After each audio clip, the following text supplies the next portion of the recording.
তুমি কবা ওম ওম কালিমায়ে ফট স্বাহা। কালিমায়ে ফট স্বাহা। ঠিকেই কৈছে, ঠিকেই কোৱা নাই, তুমিহে ঠিকেই শুনিছা। ই বেলেগহে গাইছে। ওম শ্ৰী হৰি গাইছে। কি হৰি গাইছা? আকৌ এবাৰ কোৱাচোন। নালাগে ধৰাচোন, নালাগে ধৰা। ওম কালিমায়ে ফট স্বাহা।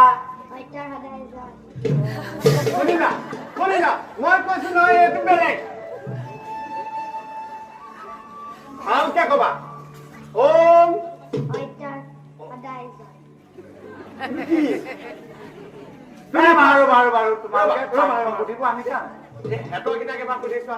নাই সিহঁতে ঠিকে আছে। এই ভাগে এই ভাগ এই ভাগত কি কৰা হয়?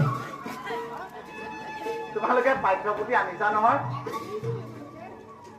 তোমালোকে আমি এশাৰী বাক্য কম, তোমালোকে সেই শাৰী 3 শাৰীকৈ লিখি যাবা দেই। একদম ডাঙৰ ডাঙৰকে দেই। প্ৰথমটো শুনি লোৱা, নোকোৱাকে কেনেকে লিখিবা? হয়তো নকওঁ, কি লিখিবা? আমি কোৱাই নাই। দেখা, হিৰণ্যকশিপুৰ আমাৰ ঈশ্বৰ।